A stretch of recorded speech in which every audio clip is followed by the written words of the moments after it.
नमस्कार दोस्तों, मैं Dharmendra Verma online study with DK में आपका बहुत बहुत स्वागत करता हूं। यदि आप हमारे रेगुलर वीडियो देख रहे होंगे तो आप सभी को पता होगा कि यहाँ पर यूपी टेट एग्जाम 2026 की आपको जोरों शोरों से तैयारी करवाई जा रही है ना। हर टॉपिक के हर सब्जेक्ट के वीडियो डेली अपलोड हो रहे हैं। यदि आपने उन वीडियो को नहीं देखा है देख लीजिएगा। आज क्या खास होने वाला है, तो आज की एग्जाम में आपके 2011 से लगाकर 2022 तक जो आपका हिंदी यहाँ पर लेवल फर्स्ट की मैं बात कर रहा हूं, यानी कि 1 से 5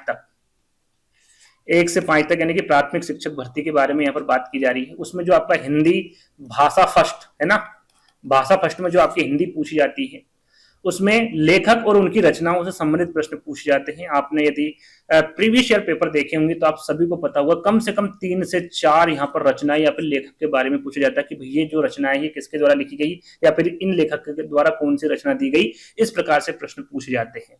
तो ये सारे जो प्रीवियस ईयर पेपर है उनको देखने पर पता चला कि लगभग 3 से 4 प्रश्न यहाँ पर पूछे जा रहे हैं हर प्रीवियस ईयर पेपर में। यदि आपने ये वीडियो देख लिया तो आपके 3 से 4 नंबर पक्के हो जाएंगे, क्योंकि यहाँ पर हर एक प्रश्न को अच्छे से उसकी सारी डिटेल आपको एक एक करके दी जाएगी। किसी भी प्रकार का कोई भी प्रश्न और जो उसकी सारी डिटेल वो नहीं छूटेगी। ये कह सकते हैं आपके विगत 10 वर्षों के एक साथ आपको यहाँ पर प्रश्न मिलने वाले, क्योंकि 2011 में आपके यूपी टेट शुरू हुई थी। 2022 में जो आपका अंतिम प्रश्न पत्र है वो सारे प्रश्न पत्र के आपके यहाँ पर लेखक और उनकी रचनाओं से संबंधित प्रश्न मिलने वाले हैं।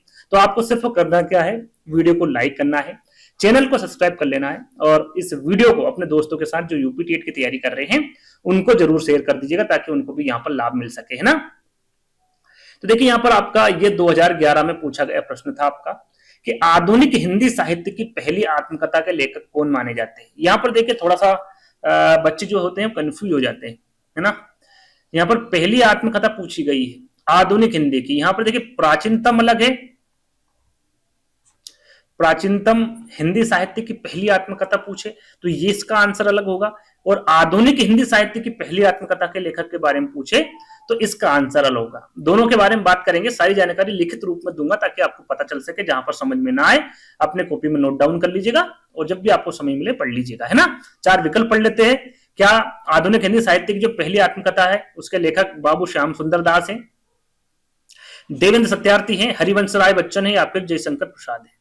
कौन सी पहली आत्मकथा है उसके बारे में भी आपको पता होना चाहिए, और ये किसके द्वारा लिखी गई। तो याद रखिएगा आधुनिक हिंदी साहित्य की पहली आत्मकथा के बारे में पूछे तो उसके लेखक कौन होंगे, बाबू श्याम सुंदर दास होंगे। कौन होंगे, बाबू श्याम सुंदर दास होंगे। इसकी सारी जानकारी यहाँ पर लिखित रूप में आपको दी है और अच्छे से हर एक प्रश्न की इस प्रकार से आपको जानकारी मिलेगी, है ना। तो यहाँ पर देखिए बात की जा रही है कि भैया जो आधुनिक हिंदी साहित्य की पहली आत्मकथा के लेखक कौन होंगे, बाबू श्याम सुंदर दास होंगे। यहाँ पर पूछ लिया लेखक के बारे में। आने वाले प्रश्न पत्र में ये पूछ ले कि क्या नाम है भैया उसका, तो याद रखिएगा मेरी आत्म कहानी। कब प्रकाशित की गई थी, तो 1941 में। सन भी आपको ध्यान रखना है। यहाँ पर देखिए आधुनिक हिंदी साहित्य की पहली आत्मकथा के बारे में पूछा गया है। यदि आपसे यहाँ पर पूछ ले कि भाई जो प्राचीनतम आत्मकथा है हिंदी की, या फिर हिंदी का जो प्रथम प्राचीनतम आत्मकथा है वो कौन सी होगी, तो वो होगी आपकी अर्ध कथानक शायद इसमें मैं लिखना भूल गया, या फिर शायद नीचे होगा, देखते हैं लिखा है क्या। हाँ ये लिखा है ना, ये लिखा है। इस पर हम चर्चा कर लेंगे, पहले इसको देख लेते हैं उसके बाद इसके बारे में बात कर लेंगे, है ना। चलिए, तो ये तो हो गए आपके पहली आत्मकथा जो आपकी आधुनिक हिंदी साहित्य की, और जो प्राचीनतम आपकी आत्मकथा पहली उसके बारे में मैं आपको बता चुका हूँ, लिखा भी है वो वहां पर हम देख लेंगे। अब जो 4 विकल्प है उनके बारे में देख लेते हैं। 4 विकल्प में थे हरिवंश राय बच्चन। इनके द्वारा जो आत्मकथा लिखी गई है उनको इनके द्वारा 4 भागों में बांटा गया है, 4 भागों में इनके द्वारा लिखी गई है। अब वो कौन सी आत्मकथा भैया, क्या बोलूं क्या याद करूं, 1969, नीड़ का निर्माण फिर 1970, बसेरे से दूर 1978, 10 द्वार से सोपान तक 1985। देखिए यहाँ पर इस प्रकार से प्रश्न पूछा जाता है, जैसे कि ये तो बहुत पॉपुलर इनकी आत्मकथा है, क्या भूलू क्या याद करूं, सभी को पता है कि यह हरिवंश राय बच्चन की आत्मकथा है ना। लेकिन पूछ ले 10 द्वार से सोपान तक, या फिर बसेरे से दूर, या फिर नीड़ का निर्माण फिर, ये किसके द्वारा लिखी गई पुस्तक है, या फिर पहली ये जो आत्मकथा है किसकी, तो आपको पता होना चाहिए हरिवंश राय बच्चन की है ना। देवेंद्र सत्यार्थी की हम बात करें तो इनके द्वारा 2 आत्मकथा प्रकाशित की गई। कौन कौन सी, प्रथम भाग है चांद सूरज की विरन, और दूसरा है द्वितीय भाग है नील यक्षिणा, है ना। यदि सन पूछे तो 1952 और इसका 1985। प्रश्न कुछ इस प्रकार आपसे पूछा जाएगा कि देवेंद्र सत्यार्थी की आत्मकथा इनके द्वारा 2 भाग प्रकाशित की गई, उसमें जो द्वितीय भाग है वो कौन सा है? इस प्रकार से प्रश्न पूछा जाएगा। तो प्रथम भाग पूछे तो चांद सूरज की विवरण, और द्वितीय भाग पूछे तो नील यक्षिणी। यदि आप सन याद नहीं करना चाहते तो कोई बात नहीं, सन बहुत कम पूछे जाते हैं, लेकिन इनकी जो आत्मकथा दी गई है ये जरूर याद कर लीजिएगा, है ना।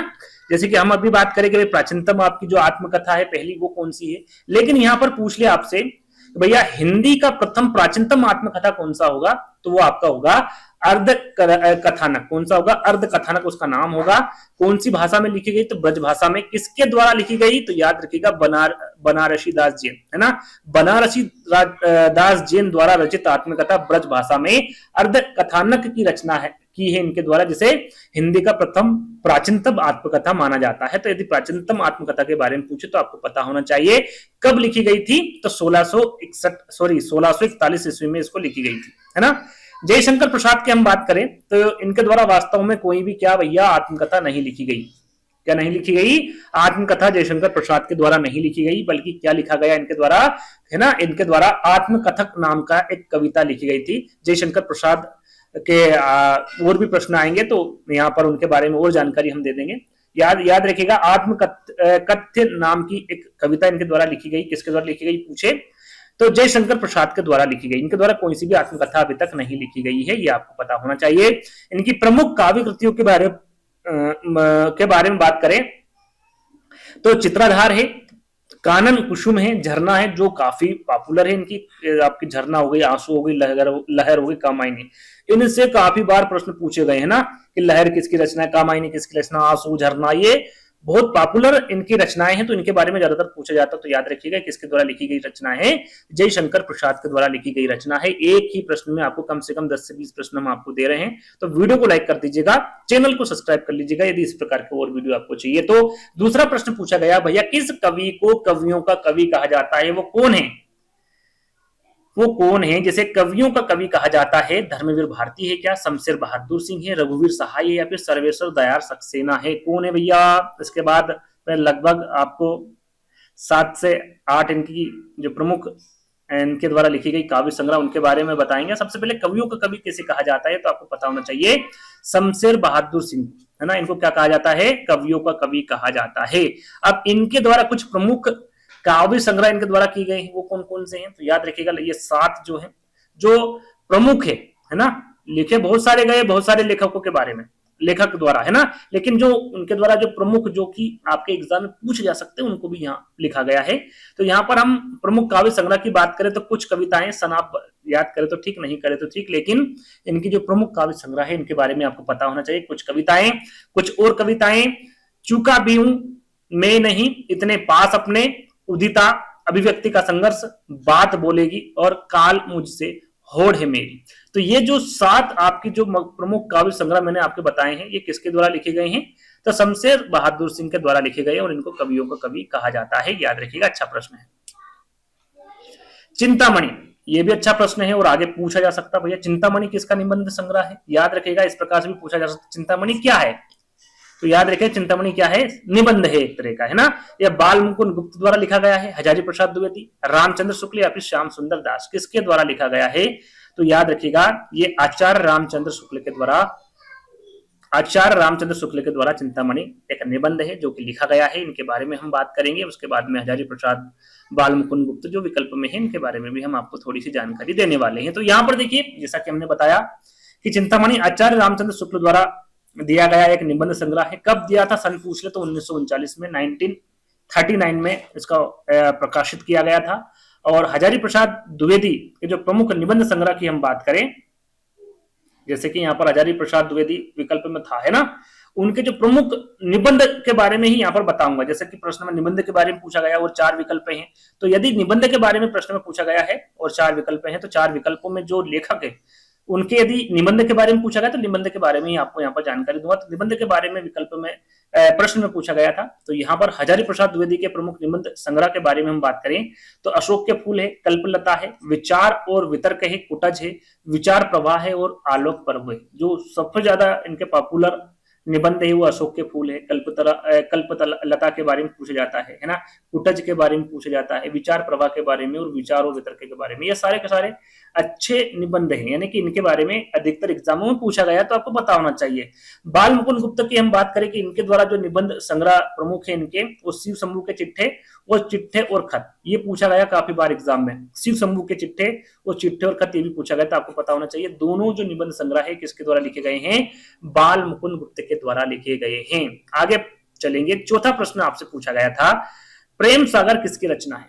प्रेम सागर मुंशी सदा सुखलाल की रचना है, सदल मिश्र की है, लल्लू लाल जी की, या फिर राम प्रसाद निरंजनी की है। जो ये रचना है प्रेम सागर, और इसके बारे में मुझे लगता है सभी को आंसर पता होगा, प्रेम सागर किसकी रचना है, तो याद रखिएगा ये लल्लू लाल जी की रचना। किसकी है भैया? लल्लू लाल जी की रचना है। इन चारों के बारे में देख लेते हैं क्या जानकारी लिखी है भैया, कि प्रेम सागर जो है वो लल्लू लाल जी की रचना है, और ये क्या है, एक प्रकार का ग्रंथ है। और इसकी भाषा की हम बात करें तो इसकी भाषा क्या है, प्रारंभिक हिंदी खड़ी बोली है। लल्लू लाल जी द्वारा जो रचना लिखी गई प्रेम सागर, इसकी भाषा कैसी है, प्रारंभिक हिंदी खड़ी बोली है। और इसमें भागवत पुराण के 10वें स्कंद की कथा, यदि पूछ ले इसमें क्या है भैया, तो इसमें भागवत पुराण के जो 10वें स्कंद होते हैं उनकी कथा का वर्णन किया गया है। बात करें इनकी अन्य रचनाओं की, जैसे कि प्रेम सागर के साथ साथ आपका सिंहासन बत्तीसी हो गया, बेताल पच्चीसी हो गया, शकुंतला हो गया, माधवनल हो गया, ब्रजभाषा व्याकरण हो गया। यहाँ पर देखिए जो इंपोर्टेंट हो गया आपका बेताल पच्चीसी के बारे में पूछा जाता है, शकुंतला के बारे में, है ना, सिंहासन बत्तीसी के बारे में पूछा जाता, तो आपको पता होना चाहिए जो रचनाएं मैंने आपको बताई है लल्लू लाल जी के द्वारा लिखी गई रचनाएं हैं। मुंशी सदासुख लाल की हम बात करें तो जैसे कि यहाँ पर प्रेम सागर के बारे में लिखा गया है, यदि सुख सागर के बारे में पूछे तो आपको पता होना चाहिए ये मुंशी सदासुख लाल द्वारा लिखी गई है। सदा सुख लाल, तो यहाँ पर सुख से आप पता कर सकते हैं, सुख सागर इनके द्वारा लिखी गई है। यदि आपसे पूछ ले कि चंद्रावली या फिर जो नासिकेतोपाख्यान है, रामचरित्र है, ये किसके द्वारा लिखी गई है, तो याद रखिएगा ये सदन मिश्र के द्वारा लिखी गई रचना है। और यदि आपसे पूछे कि भाषा योग्य वशिष्ठ, ये किसके द्वारा लिखी गई रचना है, तो ये आपके राम प्रसाद निरंजनी के द्वारा लिखी गई रचना है, आपकी भाषा योग वशिष्ठ। याद रखिएगा कुछ इंपोर्टेंट जो रचना थी वो ही आपको मैंने बताई है, तो इनको याद कर लीजिएगा। आगे बात करें 5वें प्रश्न की, तो घनानंद को किस युग का कवि माना जाता है? अच्छा प्रश्न है। आदिकाल, भक्तिकाल, रीतिकाल, भारतेंदु काल, ये प्रश्न आगे भी पूछा जा सकता है। तो जो आदिकाल के प्रमुख कवि उनके बारे में बताऊंगा, भक्तिकाल, रीतिकाल, भारतेंदु काल, सभी के बारे में एक एक करके जानकारी आपको दूंगा। सबसे पहले आंसर जान लेते हैं कि भाई जो घनानंद है इनको किस युग का कवि माना जाता है, तो याद रखिएगा इनको रीतिकाल का। किस काल का भैया? रीतिकाल का कवि माना जाता है घनानंद जी को। तो यहाँ पर देखिए कुछ जानकारी मैंने यहाँ पर रखी है, जैसे कि बात करें, जैसे कि मैंने प्रश्न में आपको बता दिया उत्तर की घनानंद रीतिकाल के रीतिमुक्त काव्यधारा के प्रमुख कवि हैं। यदि हम घनानंद द्वारा रचित ग्रंथ की हम बात करें तो इनके द्वारा सुजान सागर, है ना, इश्कलता, विरहलीला, वियोग बेली, कोकसार, कृपाकंद, रस केली वल्ली तथा यमुना यस, ये सभी जो रचित ग्रंथ हैं ये किसके द्वारा लिखे गए हैं, तो घनानंद द्वारा लिखे गए हैं। और अच्छे हैं सारे प्रश्न, है ना, सारे जितने भी मैंने यहाँ पर ग्रंथ बताए सारे के सारे अच्छे हैं, आपको याद करना है। यदि हम आदिकाल की बात करें कि भाई आदिकाल के कवि कौन है, यदि ऐसे पूछा जाता है कि भाई सरहप्पा, जो सरहप्पा है ये किस काल के कवि, तो आपको पता होना चाहिए आदिकाल के, है ना। चंद्रवरदाई, विद्यापति, अमीर खुसरो, सारे के सारे इंपोर्टेंट है। ये सारे के सारे कवि किस काल के हैं भैया, तो आदिकाल के कवि हैं। तुलसीदास की हम बात करें, सूरदास, जायसी, नंददास, ये सभी के सभी भक्ति काल के कवि हैं। केशवदास, आलम, भूषण और मतीराम, है ना। साथ में जो घनानंद है वो यहाँ पर लिखा है, इसलिए मैंने विकल्प में नहीं लिखा है। ये सभी रीतिकाल के कवि है ना। भारतेंदु काल की हम बात करें तो भारतेंदु हरिश्चंद्र, बद्रीनारायण चौधरी, प्रेमघन, प्रताप नारायण मिश्र, ठाकुर जगमोहन सिंह, है ना, अंबिका दत्त व्यास आदि, ये किस युग के हैं या फिर किस काल के, तो भारतेंदु काल के हैं। तो बात आपको ये याद करना है कौन से आदिकाल के प्रमुख कवि है, फिर भक्ति काल के, फिर रीतिकाल के और भारतेंदु काल के, है ना। इसका स्क्रीनशॉट ले लीजिएगा, जब समय मिले पढ़ लीजिएगा, है ना। चलिए छठे प्रश्न की हम बात करें तो सच्चिदानंद हीरानंद वास्यायन का उपनाम क्या है? अब यहाँ पर बहुत सारे उपनाम मैं बताऊंगा इसके बाद में, है ना, तो उनके बारे में भी आपको पता होना चाहिए, क्योंकि उपनाम पूछे जाते हैं यूपीटेट एग्जाम में। तो सच्चिदानंद हीरानंद वास्यायन का उपनाम पूछा गया, हरियोध है, निराला है, अज्ञेय है या फिर गुलेरी है। इनको और किस नाम से जाना जाता है ये आपको बताना है। तो राइट आंसर क्या होगा भैया, इनको अज्ञेय के नाम से जाना जाता है ना, या फिर इनका उपनाम क्या है, अज्ञेय। तो यहाँ पर देखिए कुछ मैं उपनाम बताऊंगा, उसके बारे में आपको पता होना चाहिए कि जैसे यहाँ पर सच्चिदानंद हीरानंद वासचंद को अज्ञेय के नाम से जाना जाता है, यानी कि उनका उपनाम अज्ञेय है। सूर्यकांत त्रिपाठी, जैसे कि हम पूरा नाम इनका लेते हैं सूर्यकांत त्रिपाठी निराला, तो जो निराला है वो क्या है, इनका उपनाम है ना। चंद्रधर शर्मा, तो चंद्रधर शर्मा गुलेरी, हम पूरा नाम पढ़ते हैं लेकिन चंद्रधर शर्मा इनका नाम है और इनका उपनाम क्या है, गुलेरी है। अयोध्या सिंह उपाध्याय हरियोध, हम पूरा नाम लेते हैं, आपको पता होगा, तो इनका जो उपनाम होगा वो हरियोध होगा, है ना। वाल्मीकि को आदि कवि कहा जाता है, यानी कि ये इनका उपनाम है। स्वयंभू को अभुरस का वाल्मीकि कहा जाता है। पूछे कि भाई अभुरस का वाल्मीकि किसे कहा जाता है या फिर किसका उपनाम है ये, तो स्वयंभू का उपनाम है। भारतेंदु हरिश्चंद्र, आधुनिक हिंदी साहित्य के पितामह, सीधा सीधा पूछा जाता है कि आधुनिक हिंदी साहित्य के पितामह किसे कहा जाता है, तो भारतेंदु हरिश्चंद्र को कहा जाता है। अभुरस का वाल्मीकि स्वयंभू को कहा जाता है। आदिकाल के कवि वाल्मीकि को कहा जाता है। तो ये आपको पता होना चाहिए और पूछे जा सकते हैं। आगे और भी हैं, जैसे कि बद्री नारायण चौधरी को प्रेमघन इनका उपनाम है। सुमित्रा नंदन पंत को प्रकृति का सुकुमारी कवि, सीधा सीधा पूछते हैं कि प्रकृति का सुकुमारी कवि कौन है, तो सुमित्रा नंदन पंत है ना। आधुनिक युग की मीरा, अच्छा प्रश्न है, इंपोर्टेंट है, महादेवी वर्मा को कहा जाता है। एक भारतीय आत्मा, माखन लाल चतुर्वेदी, ये भी अच्छा प्रश्न है। रामधारी सिंह दिनकर, सीधा सीधा रामधारी सिंह दिनकर, सभी को पता है इनका ये उपनाम है। शमशेर बहादुर सिंह, कवियों का कवि, जो कि प्रश्न में पूछा गया आपकी यूपीटेट एग्जाम में 2011 में कि कवियों का कवि कैसे कहा गया है, तो शमशेर बहादुर सिंह को कहा गया है ना। ये पूछा गया प्रश्न आपकी यूपीटेट एग्जाम में। चंद्रधर शर्मा को क्या कहते हैं, गुलेरी, जो कि मैं आपको बता चुका हूं। तो कुछ उपनाम बताए मैंने आपके लेखक के, तो उनके बारे में आपको जानकारी होना चाहिए, क्योंकि इस प्रकार के प्रश्न आने वाले एग्जाम में 100% आ सकते हैं। अगला प्रश्न आपका, बिहारी के प्रसिद्ध क्या है भाई, कविते, सवैया, पद या फिर दोहा, क्या है बिहारी के? बिहारी के क्या प्रसिद्ध है, कवित, सवैया, पद या फिर दोहा? तो आपको पता होना चाहिए बिहारी द्वारा क्या लिखा गया भैया, दोहा, है ना। इनके द्वारा लिखे गए क्या प्रसिद्ध होंगे, दोहा प्रसिद्ध होंगे। याद रखिएगा बिहारी के प्रसिद्ध दोहे हैं, और बिहारी रीतिकाल के रीति सिद्ध काव्य धारा के एकमात्र कवि हैं।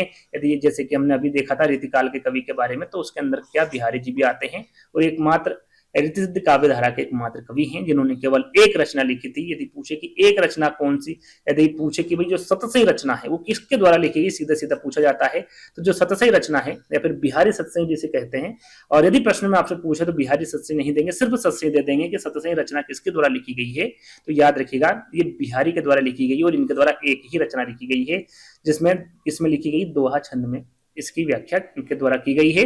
और यहाँ क्या है, एक तरह का मुक्तक काव्य है, जिसमें सतसई द्वारा कितने दोहे लिखे गए हैं, तो 713, लगभग कितने, 713 दोहे लिखी गई हैं। और बिहारी के काव्य को शक्कर की रोटी किसके द्वारा कहा गया है, तो पदम सिंह शर्मा द्वारा कहा गया है। यदि पूछे कि पदम सिंह शर्मा ने बिहारी के काव्य को क्या कहा है, शक्कर की रोटी कहा है। बिहारी के काव्य को शक्कर की रोटी किसके द्वारा कहा गया है, पदम सिंह शर्मा द्वारा कहा गया है। तो इस प्रकार से प्रश्न आपसे पूछे जा सकते हैं, जिनके बारे में आपको पता होना चाहिए, है ना।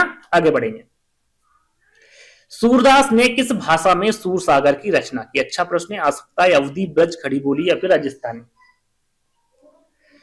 तो सूरदास ने जो सूरसागर की रचना की है वो की है आपकी ब्रज भाषा में, है ना। याद रखिएगा ब्रज भाषा में आपकी जो सूरसागर की रचना की है। थोड़ी सी जानकारी मैं आपको देना चाहूंगा, जैसा कि मैंने आपको प्रश्न में बता दिया कि भाई सूरदास ने ब्रज भाषा में सूरसागर की रचना की है। साथ में आपको पता होना चाहिए, जैसा कि हम आपको बता भी चुके हैं कि भैया सूरदास जी हैं ये किस काल के कवि हैं, तो सूरदास जी भक्ति काल के कवि, जो भक्ति काल के प्रमुख कवि, उनके बारे में आपको बता चुके हैं। साथ में आपको याद रखना है कि ये सगुण काव्य धारा के कृष्ण भक्ति शाखा के प्रमुख कवि कौन है, ये भक्ति काल के सगुण काव्य धारा के कृष्ण भक्ति शाखा के प्रमुख कवि है। इनके द्वारा कुछ प्रमुख रचनाएं जो ये तीन इनके लिए प्रमुख है, और भी मैंने 2-3 रखी है, तो उनके बारे में आपको पता होना चाहिए। तो यहाँ पर 3 हटा देता हूं कि इनकी जो प्रमुख रचनाएं उसमें आपकी सूरसागर है ना। सुरसा राव, ये शायद गलत लिख दिया है, सूर सरावली, कौन सी रचना है, सूर सरावली, है ना, याद रखिएगा।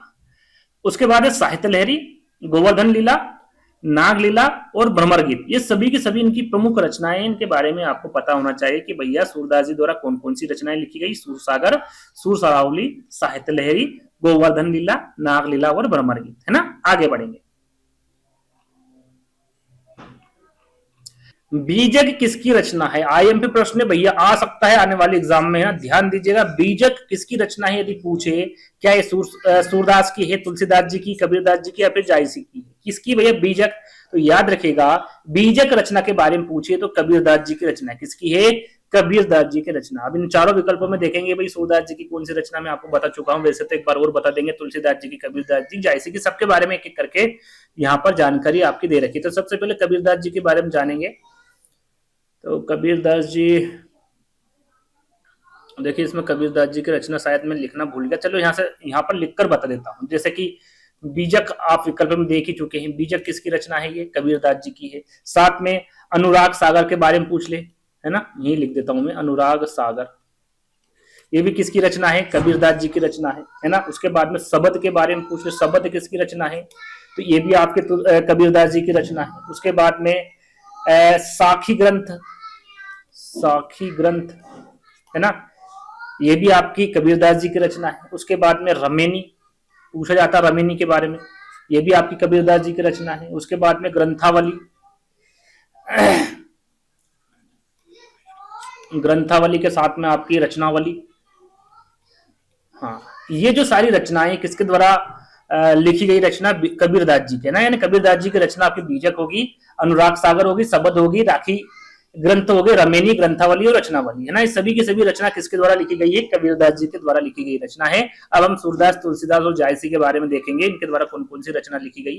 तो यहाँ पर तुलसीदास जी की हम बात करें तो इनके द्वारा राम लला नहछु, ये इंपोर्टेंट पूछा जा सकता है आपसे, वैराग्य संदीपनी होगा, रामाज्ञा प्रश्न हो गया, जानकी मंगल हो गया, रामचरित्र मानस आईएमपी प्रश्न, है ना, पार्वती मंगल, गीतावली पूछा जाता है, विनय पत्रिका पूछा जाता है, कृष्णा गीतावली, बड़वे रामायण, दोहावली और कवितावली, ये सारे के सारे जितने भी यहाँ पर तुलसीदास जी द्वारा लिखी गई रचनाएं सभी के सभी इंपोर्टेंट है यूपी टेट एग्जाम की दृष्टि से, है ना। तो याद रखिएगा सारे के सारे जितने भी अभी तक मैंने आपको रचनाएं बताई है, ये सभी के सभी तुलसीदास जी द्वारा लिखी गई रचना है। हम यहाँ पर बात करें कि भाई भाषा का डिटेक्टर कबीरदास जी को किसके द्वारा कहा गया है, तो आपको पता होना चाहिए, आचार्य हजारी प्रसाद द्विवेदी ने कबीर को क्या कहा है? भाषा का डिटेक्टर कहा है, ये भी आपको ध्यान रखना है। सूरदास जी के बारे में आपको बता चुका हूं, इनके द्वारा सूरसागर, सुरसावली, साहित्य लहरी, गोवर्धन लीला, नाग लीला और भ्रमर गीत, ये सभी की सभी रचनाएं किसके द्वारा लिखी गई है? सूरदास जी के द्वारा लिखी गई है। जायसी की हम बात करें तो पद्मावत, अखरावट, जायसी के द्वारा भी पूछा जा सकता है पद्मावत के बारे में, अखरावट के आखिरी कलाम, कहरनामा, चित्ररेखा, ये सभी के सभी किसके द्वारा लिखी गई रचनाएं हैं? जायसी के द्वारा लिखी गई रचनाएं, ये भी इंपोर्टेंट है, स्क्रीनशॉट ले लीजिएगा, जब भी समय मिले पढ़ लीजिएगा, है ना। अष्टछाप के कवि कौन से नहीं है? अच्छा प्रश्न है ये। अष्टछाप के कवि नाभादास, कृष्णदास, परमानंद दास या फिर नंददास। अष्टछाप यानी कि 8 कवि ना, है ना। इन 8 कवियों में कौन सा कवि नहीं है? सीधा सीधा ये पूछा गया है, तो ध्यान दीजिएगा, नाभादास, है ना। जो नाभादास है ये अष्टछाप के कवि नहीं है, है ना। हम यहाँ पर बात करेंगे अष्टछाप के कौन कौन से कवि है, किसके द्वारा क्या लिखा गया है, सारी जानकारी यहाँ पर लिखी हुई है। देखिए नाभादास क्या है, ये अष्टछाप के कवि नहीं है, जो कि हम विकल्प में आपको बता चुके हैं। यदि हम बात करें कि भाई वल्लभाचार्य के पुत्र विठलनाथ ने 1565 ईस्वी में स्थापना की थी अष्टछाप की, कब की थी यदि पूछे तो वल्लभाचार्य के पुत्र विठलनाथ। देखिए ये वल्लभाचार्य इनके पिता थे, यानी कि दोनों के अलग अलग शिष्य थे। वल्लभाचार्य के भी 4 शिष्य थे और आपके विठलनाथ के भी 4 शिष्य थे, जिनके योगदान से अष्टछाप को बनाया गया था। इसलिए यहाँ पर जो 8 शिष्य है, यानी कि कह सकते हैं कि जो 8 कवि है उनका नाम लिया जाता है। तो कौन कौन से 4 शिष्य वल्लभाचार्य के और 4 विठलनाथ के, तो यहाँ पर आप देख सकते हैं, सन पूछे तो याद रखिएगा 1565 इसकी स्थापना कब की गई थी? 1565 में की गई थी। वल्लभाचार्य के शिष्य के बारे में पूछे तो भैया कुम्भनदास है, सूरदास है, परमानंदास है और कृष्णदास है। यहाँ पर प्रश्न इस प्रकार से पूछा जा सकता है कि इन चारों विकल्पों में से, है ना, वल्लभाचार्य के शिष्य कौन है? तो उसमें चारों विकल्पों में से एक विकल्प भी कौन सा भी दे सकते हैं, तो आपको पता होना चाहिए, कुम्भनदास, सूरदास, परमानंदास और कृष्णदास, ये सभी वल्लभाचार्य के शिष्य थे। विठलनाथ के शिष्य के बारे में पूछे तो गोविंद स्वामी, चित स्वामी सॉरी गोविंद स्वामी, छित स्वामी, चतुर्बुद्ध दास और नंददास, ये चारों शिष्य किसके थे भैया? विठलनाथ के थे। तो वल्लभाचार्य कौन से थे और विठलनाथ के कौन से थे, ये दोनों के बारे में आपको पता होना चाहिए, है ना। चलिए, आचरण की सभ्यता एक निबंध है, ये किसके द्वारा लिखा गया निबंध है? ये किसके द्वारा लिखा है ये निबंध? महावीर प्रसाद द्विवेदी, सरदार पूर्ण सिंह, रामचंद्र शुक्ल या फिर पदम सिंह। क्या होगा सही आंसर 11वें का? तो आचरण के सभ्यता के बारे में पूछे कि किसका निबंध है, तो सरदार पूर्ण सिंह द्वारा लिखा गया निबंध है। किसके द्वारा लिखा गया है? सरदार पूर्ण सिंह द्वारा लिखा गया निबंध है। और इनके द्वारा जो अन्य निबंध है, जैसे कि यहाँ पर आचरण की सभ्यता है ना, मजदूरी और प्रेम, सच्ची वीरता, पवित्रता, कन्यादान और अमेरिका का मस्त कवि, वर्ल्ट हिटमैन, ये सभी की सभी जो रचनाएं हैं, ये जो निबंध हैं, ये किसके द्वारा लिखा गया है? तो सरदार पूर्ण सिंह द्वारा लिखा गया है। जरूर नहीं आने वाले एग्जाम में आचरण की सभ्यता दे दे।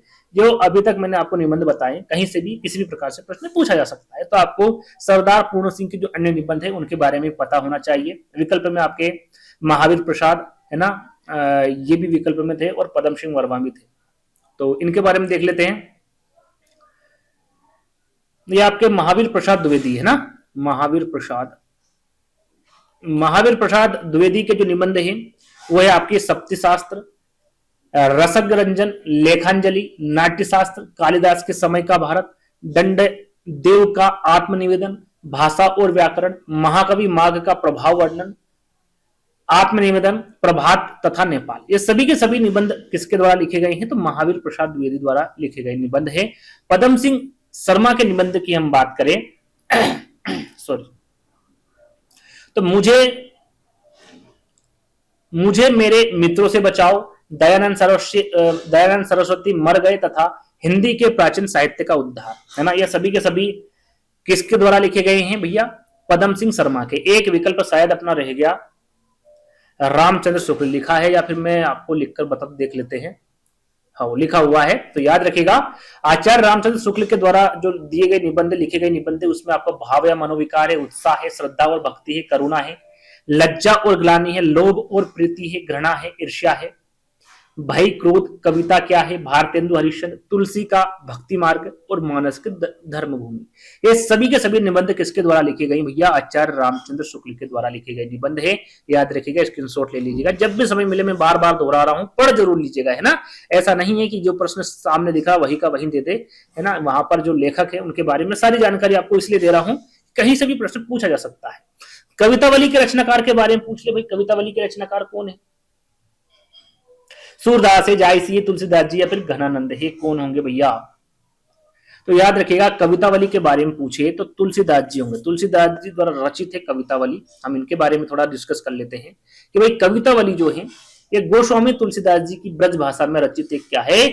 मुक्तक काव्य। यदि सीधे सीधे आपसे पूछे कि कवितावली गोस्वामी तुलसीदास जी द्वारा रचित जो मुक्तक काव्य है वो किस भाषा में लिखी गई, इस प्रकार के प्रश्न भी आपसे पूछे जाते हैं। तो ब्रज भाषा में लिखी गई। किस भाषा में भैया? ब्रज भाषा में लिखी गई, जिसमें राम कथा को कवित, छप्पई, समया और अन्य छंदों में पुरवाया गया। किसमें पुरवाया गया भाई? छप्पन में, समया में, जो अन्य छंद है उनमें इसको पिरोया गया है। और किसकी कथा है? तो राम कथा है, याद रखिएगा। और यहाँ 7 कांडों में विभाजित। कितने कांडों में है? 7 कांड।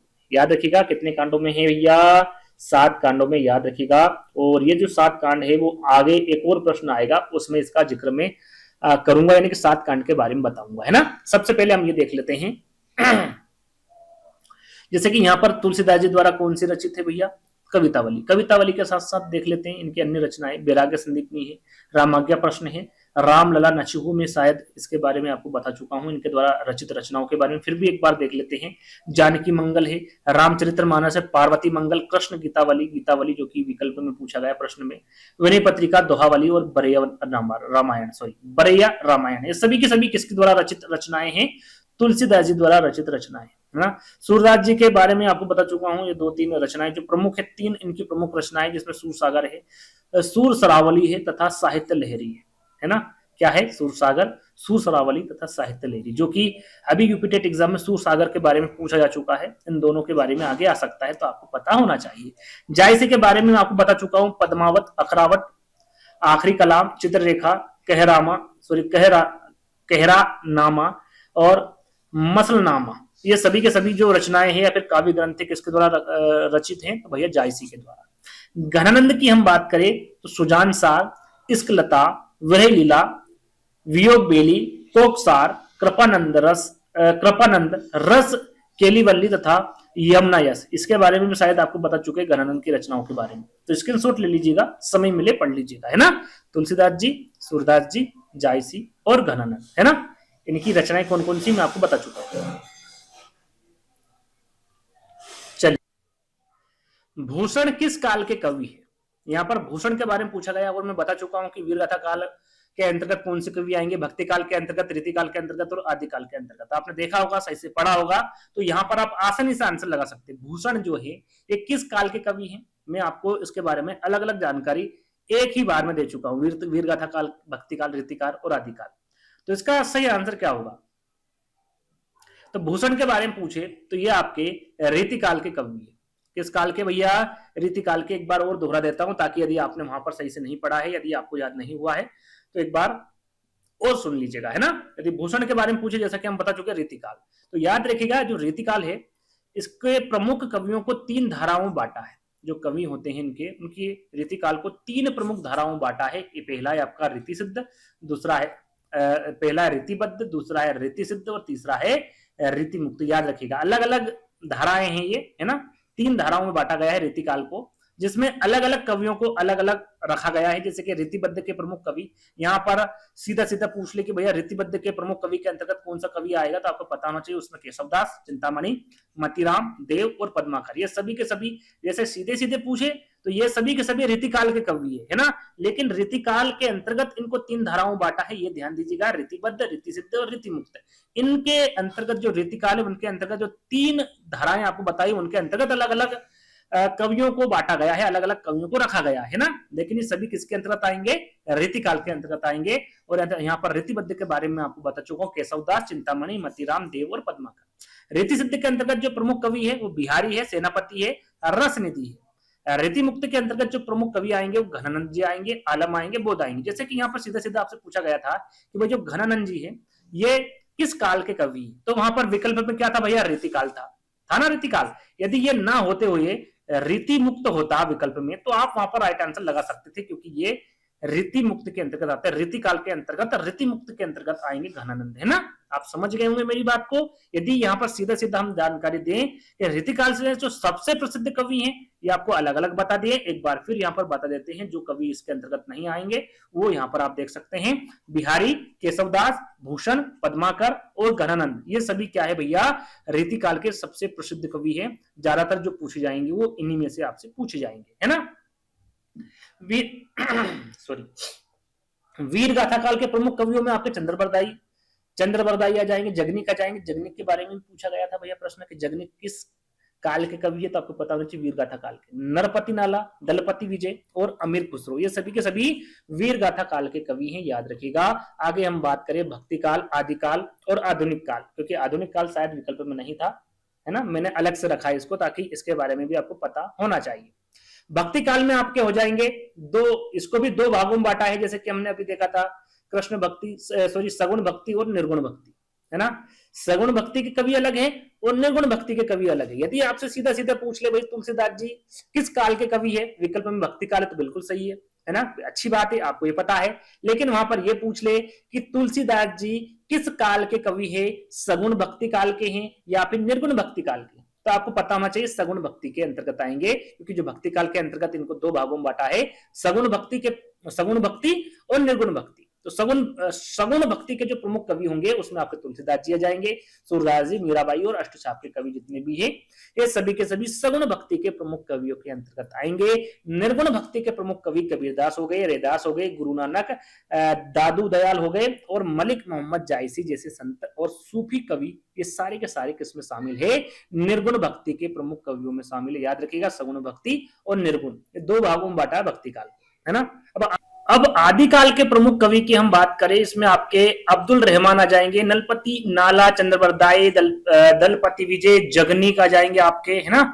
शालिभद्र सूरी आ जाएंगे, अमीर खुसरो, विद्यापति, स्वयंभू, लक्ष्मीधर, जो इंदु, केदार और गोरखनाथ, ये सभी के सभी किसके अंतर्गत आ जाएंगे, आदिकाल के प्रमुख कवि के अंतर्गत आएंगे। आधुनिक काल के प्रमुख कवि पूछा जा सकता है, मैथिली शरण गुप्त, रामचरित उपाध्याय। पूछा क्या जाएगा कि भाई मैथिली शरण गुप्त किस काल के कवि है, तो आपको पता होना चाहिए आधुनिक काल के कवि है। इनके साथ साथ रामचरित उपाध्याय, नाथुराम शर्मा, शंकर, ल भगवान दीन, राम नरेश त्रिपाठी, जयशंकर प्रसाद, गोपाल शरण सिंह, माखन लाल चतुर्वेदी, अनूप शर्मा, राजकुमार वर्मा, श्याम नारायण पांडे, दिनकर, सुभद्रा कुमारी चौहान, महादेवी वर्मा, ये सभी के सभी किसके अंतर्गत आएंगे भैया? आधुनिक काल के कवि के अंतर्गत आएंगे। एक फोटो ले लीजिएगा, स्क्रीनशॉट ले लीजिएगा, जब भी समय मिले पढ़ लीजिएगा, ये जरूरी है ना, पढ़ना बहुत जरूरी है। और अंधेर नगरी के लेखक के बारे में पूछा गया कि भैया अंधेर नगरी के लेखक कौन है? प्रताप नारायण मिश्र है, हरिकृष्ण प्रेमी है, भारतेंदु हरिश्चंद्र या फिर राजकुमार वर्मा है। तो यहाँ पर देखिए जो अंधेर नगरी है एक प्रकार की क्या है, ये नाटक है। और ये किसके द्वारा लिखी गई है, इसके लेखक कौन होंगे? तो इसके लेखक होंगे आपके भारतेंदु हरिश्चंद्र। कौन होंगे भैया? भारतेंदु हरिश्चंद्र। और इनके द्वारा और कौन कौन सी नाटक, जैसे कि प्रश्न में नाटक पूछी गई है, तो इनकी प्रताप नारायण मिश्र के नाटक के बारे में जानेंगे, हरिकृष्ण प्रेमी के नाटक, भारतेंदु हरिश्चंद्र और राजकुमार वर्मा, है ना। इनके द्वारा कौन कौन सी नाटक लिखी गई है, आंसर में आपको बता चुका हूं, इसका आंसर क्या हो जाएगा? भारतेंदु हरिश्चंद्र हो जाएगा। साथ में मैंने एक और चीज मैंने आपको बताई थी आधुनिक हिंदी साहित्य के पितामह के बारे में, कि आधुनिक हिंदी साहित्य के पितामह कौन होंगे? तो वो भी आपके भारतेंदु हरिश्चंद्र होंगे। यहाँ पर वैसे लिखा भी हुआ है, सॉरी यहाँ पर लिखा भी हुआ है कि आधुनिक हिंदी साहित्य के पितामह किसे कहा जाता है? भारतेंदु हरिश्चंद्र जी को कहा जाता है। इनके साथ में जो आपके अंधेर नगरी के साथ में और कौन सी नाटक इनके द्वारा लिखी गई है? वैदिक हिंसा ना बहुत ही अच्छी नाटक है, प्रश्न पूछा जा सकता है। भारत दूरदर्शा, साहित्य, हरिश्चंद्र, नील देवी, अंधेर नगरी जो कि हम अभी आपको बता चुके हैं, सत्य हरिश्चंद्र, चंद्रावली, प्रेम योगिनी, धनंजय, विजय, मुद्रा राक्षस, ये सभी के सभी नाटक है, किसके द्वारा लिखी गई है? भारतेंदु हरिश्चंद्र के द्वारा लिखी गई है।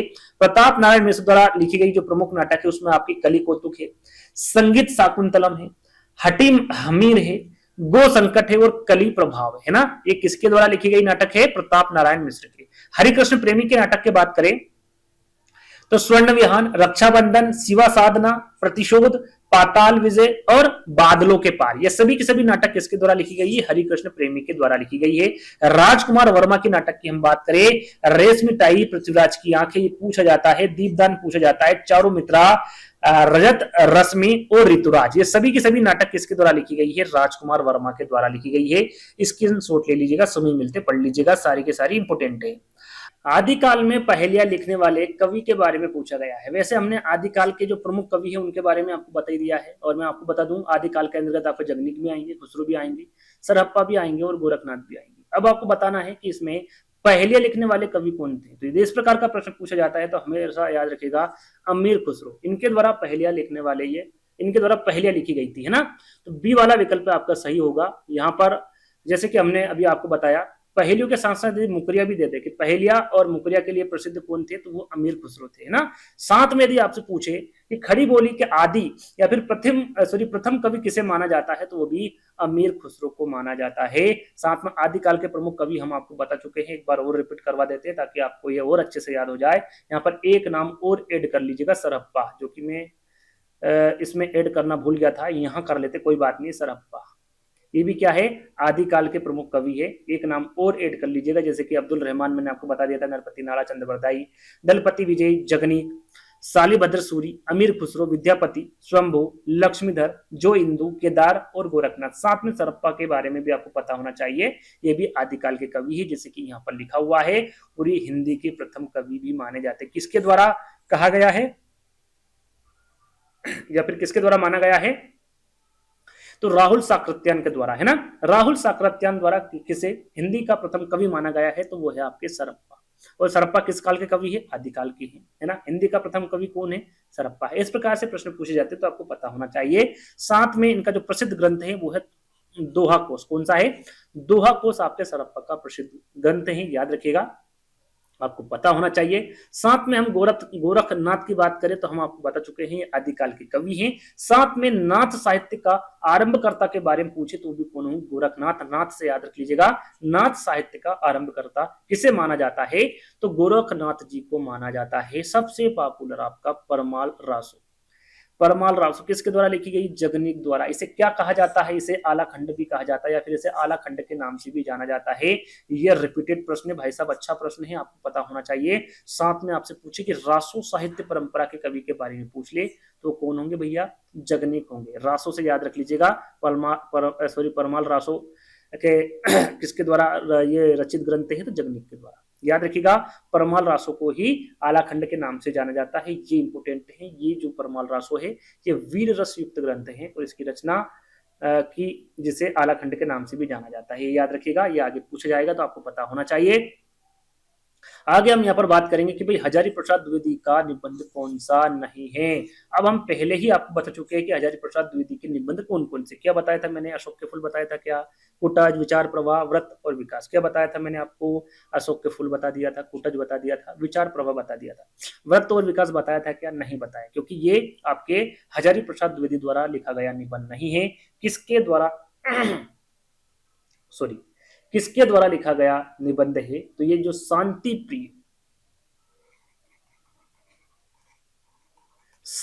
प्रिय द्विवेदी जी द्वारा लिखा गया ये एक निबंध है, हजारी प्रसाद द्विवेदी द्वारा नहीं लिखा गया है।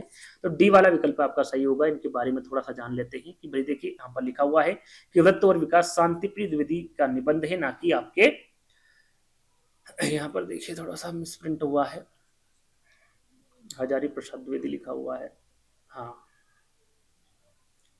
नहीं हुआ सॉरी, शांति प्रिय लिखा हुआ है ना। तो ये जो है शांति प्रिय द्विवेदी का निबंध है, ना कि हजारी प्रसाद द्विवेदी जी का। यहाँ पर लिखा हुआ है कि शांति प्रिय द्विवेदी जी के जो अन्य निबंध है जैसे व्रत और विकास है, इसके साथ साथ कवि और काव्य भी है, साहित्य की भी है, जीवन यात्रा भी है, संचारणी भी है, युग और साहित्य समय की, धरातल, प्रतिष्ठान, साकल्य आधान, ये सभी के सभी निबंध हैं। किसके द्वारा लिखे गए हैं या फिर किसके निबंध हैं, तो शांति प्रिय द्विवेदी जी के निबंध है। हजारी प्रसाद द्विवेदी के निबंध में आपको बता चुका हूँ, कुछ निबंध और ऐड किए हैं, आपको पता होना चाहिए। अशोक के फूल बता दिया था मैंने आपको, कुटज तथा विचार और वितर्क बता दिया था, नाखून क्यों बढ़ते हैं ये ऐड किया गया निबंध, तो आपको पता होना चाहिए। शिरीष के फूल, कल्पलता, मध्यकालीन धर्म साधना, विचार प्रवाह, साहित्य सहचर तथा आलोक पर्व, ये सभी के सभी हजारी प्रसाद द्विवेदी के निबंध हैं। तो याद रखिएगा, ये भी आपको पता होना चाहिए, है ना, कि सभी सभी हजारी प्रसाद द्विवेदी जी के निबंध हैं। परमाल रासो किसके द्वारा रचित है, मैं आपको बता चुका हूं भाई परमाल रासो के बारे में, किसके द्वारा रचित ग्रंथ है, नल सिंह के द्वारा, नरपति नाला, चंद्रबरदाई या फिर जगनिक, जल्दी से बताइए इसका आंसर। परमाल रासो को और क्या कहा जाता है, ये भी मैंने आपको बताया था, क्या कहा जाता है, जल्दी से आंसर बताइए, जब तक लिख देता हूं मैं। आलाखंड, क्या कहा जाता है इसको, आलाखंड भी कहा जाता है परमाल रासो को। अब बताइए किसके द्वारा रचित है, सभी को पता भैया जगनिक, क्योंकि मैं काफी बार इसको बता चुका हूं, है ना। अब थोड़ी सी जानकारी मैं देना चाहूंगा, जितने भी आपके रासो ग्रंथ हैं कौन किसके रचिता है, जैसे कि यहाँ पर परमाल रासो है जगनिक के, जिसे जगनिक द्वारा रचित है, जिसको आलाखंड भी कहते हैं। परमाल रासो को याद रखिएगा, परमाल रासो को आलाखंड के नाम से भी जाना जाता है। इसके रचिता कौन हुए, जगनिक होंगे। पृथ्वीराज रासो की बात करें, चंद्रबरदाई होंगे। बिसलदेव रासो की बात करें, नलपति नाला होंगे। खुमान रासो आपके दलपति विजय होंगे। विजयपाल रासो आपके नल सिंह भाट होंगे, जो पहला विकल्प था उसमें उनका सरनेम नहीं दिया था, इनका सरनेम होगा भाट, है ना। बुद्धि रासो जलन होंगे। तो 6 आपके जो रासो थे, यानी कि ग्रंथ की हम बात करें, इन 6 किसके द्वारा रचित ग्रंथ हैं ये आपको बता दें, जगनिक, चंद्रबरदाई, नलपति नाला। याद कर लीजिएगा, सारे के सारे ग्रंथ अच्छे रासो ग्रंथ हैं ये, है ना, याद कर लीजिएगा, अच्छे प्रश्न है ये, पूछे जा सकते हैं। निम्नलिखित में से कौन सा रासो आलाखंड के, देखिए ये पूछा गया, रिपीटेड प्रश्न है, 2 से 3 बार ये प्रश्न रिपीट हुआ। आलाखंड के बारे में मैंने आपको बता दिया है ना। इसमें मुझे नहीं लगता कि 4 विकल्प पढ़ने की आवश्यकता, क्या होगा इसका, परमाल रासो, क्योंकि परमाल रासो को ही क्या कहा जाता है, आलाखंड के नाम से जाना जाता है, आलाखंड कहा जाता है इसे। और इस किसके द्वारा रचित है ये, तो जगनिक के द्वारा, जो कि मैं आपको बता चुका हूं, है ना। ज्यादा यहाँ पर जानने की आवश्यकता नहीं है, क्योंकि सारी जानकारी मैं आपको दे चुका हूं।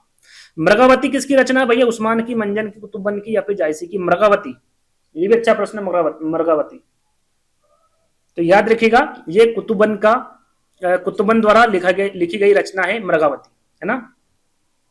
इसके बारे में जान ले तो भैया मृगावती जो है 1503, आप सन याद ना करें, लेकिन ये याद रखिएगा कि मृगावती किसकी रचना है भैया, कुतुबन। कौन सी भाषा में लिखी गई थी, तो अवधी भाषा में लिखी गई थी। क्या है ये कि ये सूफी कविता है, क्योंकि ये प्रसिद्ध सूफी कवि, हिंदी के प्रसिद्ध सूफी कवि के बारे में पूछे तो याद रखिएगा, हिंदी के प्रसिद्ध सूफी कवि कौन होंगे, विकल्प में कुतुबन होंगे, तो आप टिक कर दीजिएगा, बिल्कुल करेक्ट आंसर होगा। 4 विकल्प थे, उस्मान, मंजन और जायसी। उस्मान की एक रचना की हम बात करें तो वह चित्रावली, मंजन की हम बात करें तो वह मधुमालती। सन भरे ही ना याद करें, लेकिन ये याद कर लीजिएगा कि उस्मान के द्वारा चित्रावली लिखी गई और मंजन के द्वारा मधुमालती लिखी गई, है ना। जायसी की रचना हम आपको बता दिए हैं, फिर से बता देते हैं, पद्मावत, अखरावट, आखिरी कलाम, चित्ररेखा, कहरामा, मसलालामा तथा कनावत, ये सभी की सभी जो रचनाएं हैं किसके द्वारा लिखी गई है भैया, जायसी के द्वारा लिखी गई है ना।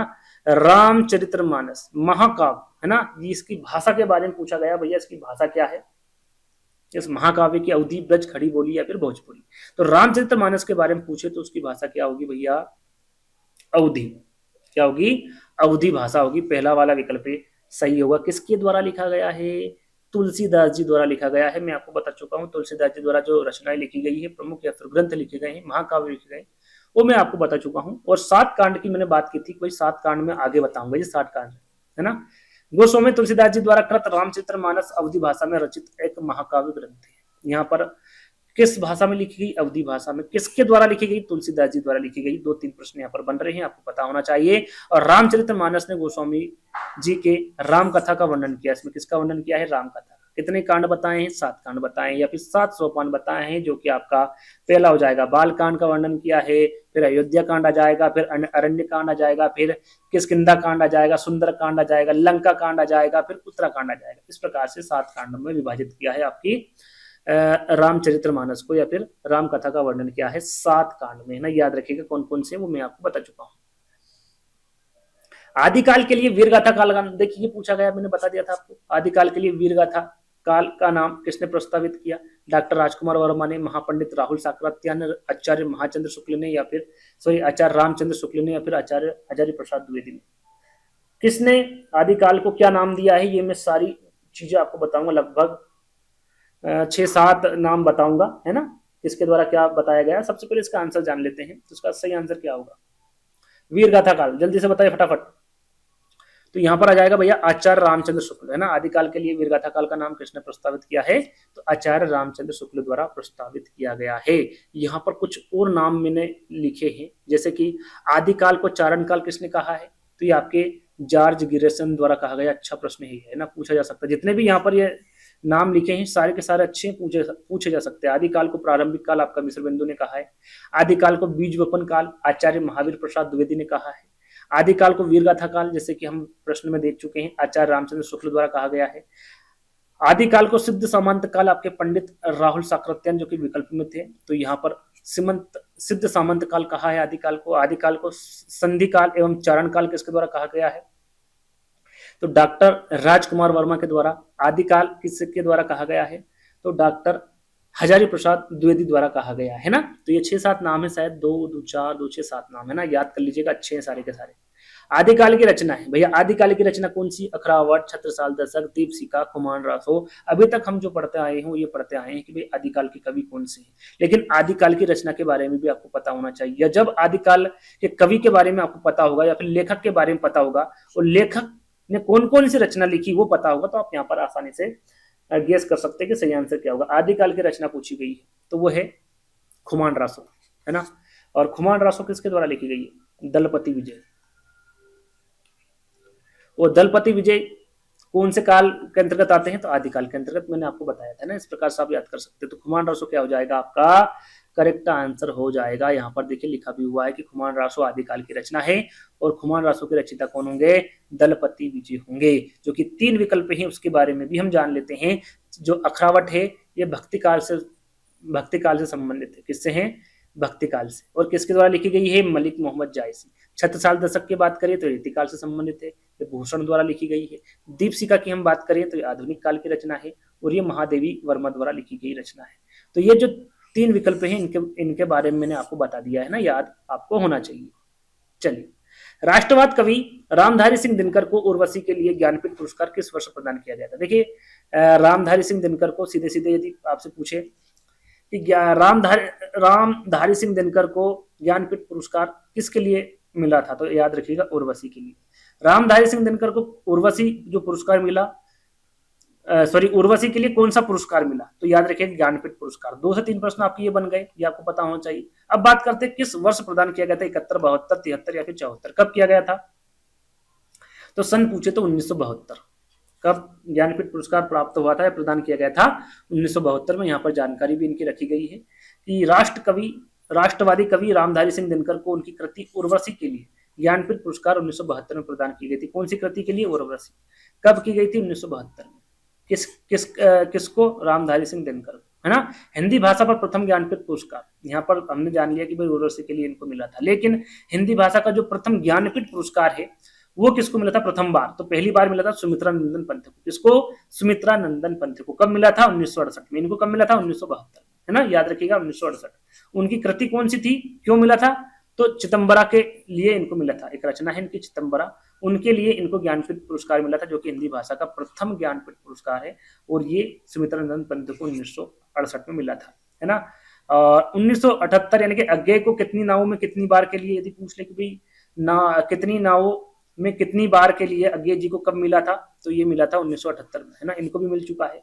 उसके बाद में महादेवी वर्मा को उनकी कृति यामा के लिए ज्ञानपीठ पुरस्कार मिल चुका है। कब मिला है? तो 1982 में। सन यहाँ पर ध्यान दीजिएगा, सन याद कर लीजिएगा, है ना। 1982 में किसको मिला भैया? महादेवी वर्मा को। किसकी कृति? कौन सी कृति थी? यामा कृति के लिए इनको ज्ञानपीठ पुरस्कार मिला है, तो ये आपको याद कर लेना है।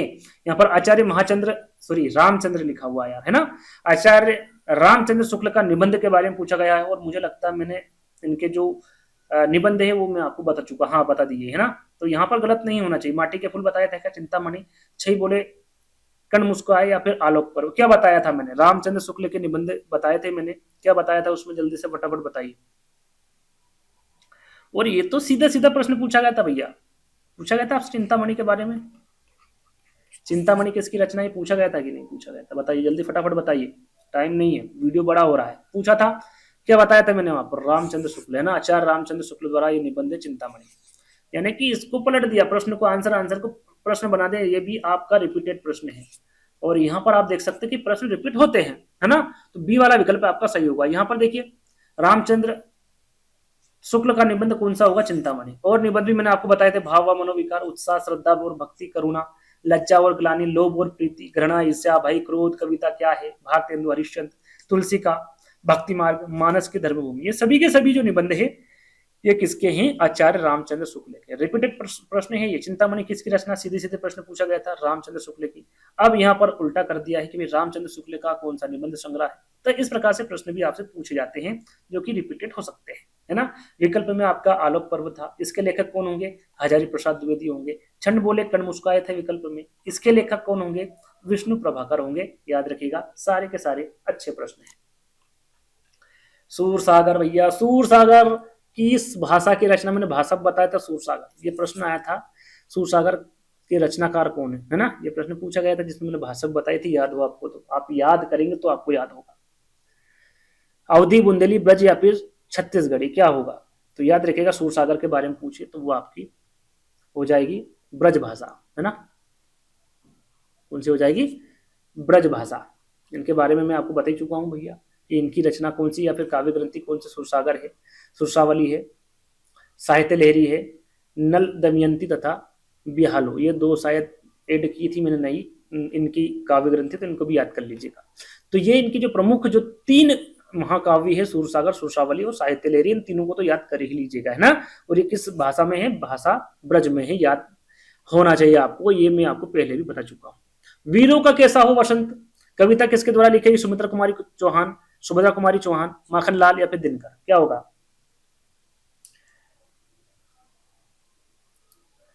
वीरों का कैसा हो वसंत, इसके लेखिका है सुभद्रा कुमारी चौहान। सुमित्रा कुमारी चौहान नाम के ऐसा कुछ कवि नहीं है, है ना। तो ये विकल्प आप छोड़ दीजिए। हम माखनलाल और दिनकर के बारे में बात करेंगे।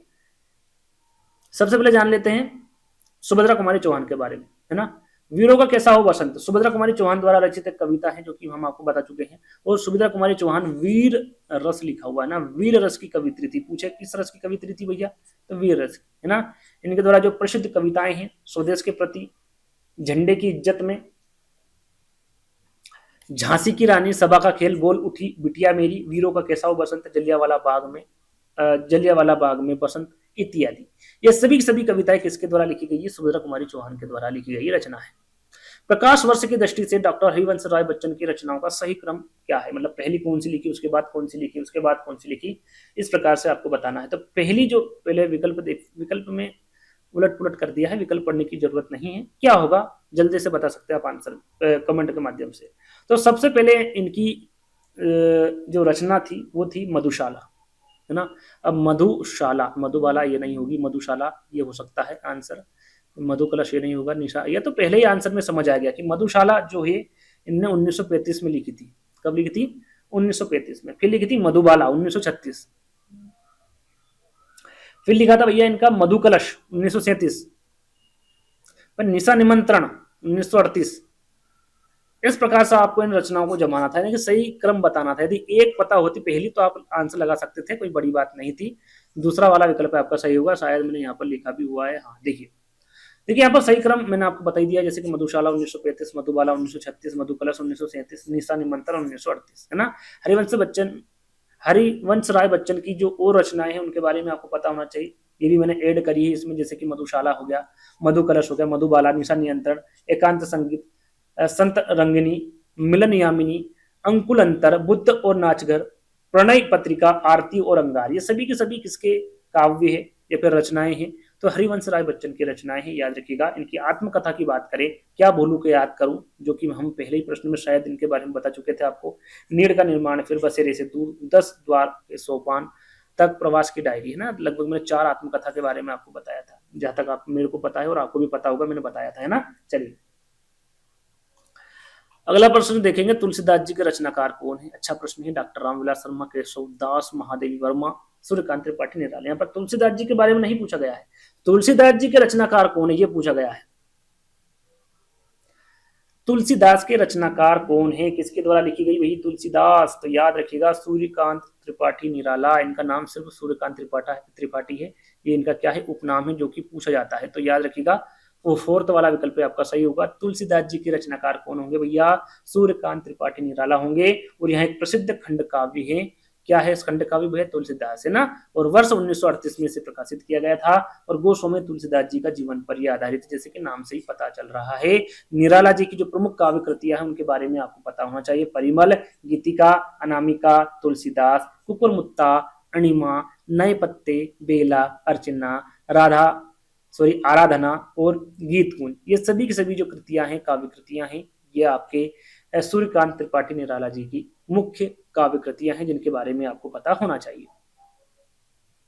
अन्य से अनन्या एक आत्मकथा है, ये किसकी भैया? उषा प्रियवदा की है, प्रभा खेतान की, मन्नू भंडारी की, या फिर सुमत वेदी की, किसकी है भैया? जल्दी से फटाफट आंसर बताइए, वीडियो बड़ा हो चुका है। अन्या से अनन्या जो आत्मकथा है, ये प्रभा खेतान की आत्मकथा किसकी है भैया?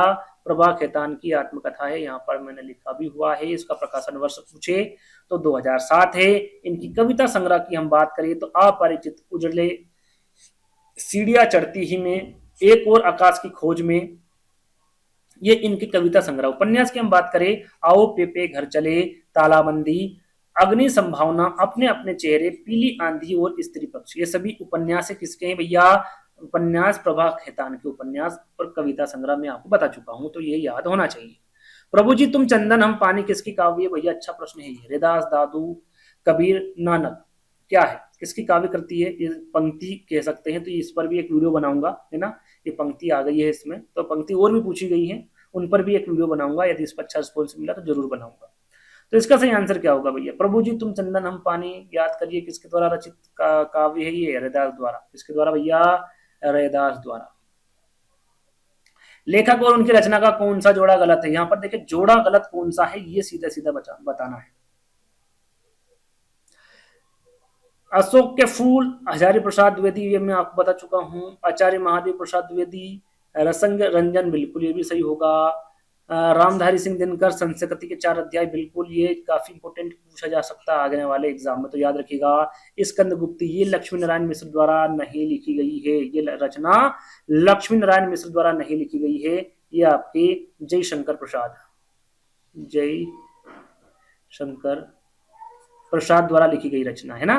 तो ये आपका सही होगा, क्योंकि कौन सा जोड़ा गलत है ये पूछा गया था, तो पहला वाला विकल्प आपका सही होगा। जैसे कि यहाँ पर लिखा हुआ है कि लक्ष्मी नारायण मिश्र का जोड़ा ये गलत है, क्योंकि स्कंदगुप्त जो है जयशंकर प्रसाद की प्रसिद्ध एक नाटक है। चलिए अगला प्रश्न,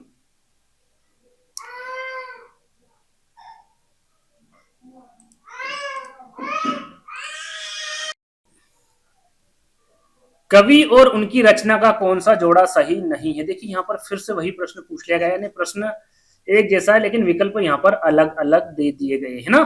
तो यहाँ पर दिया हुआ है परिमल, सूर्यकांत त्रिपाठी निराला, शिवराज भूषण भूषण, शब्द रसायन देव, उद्धव शतक, भारतेंदु हरिश्चंद्र।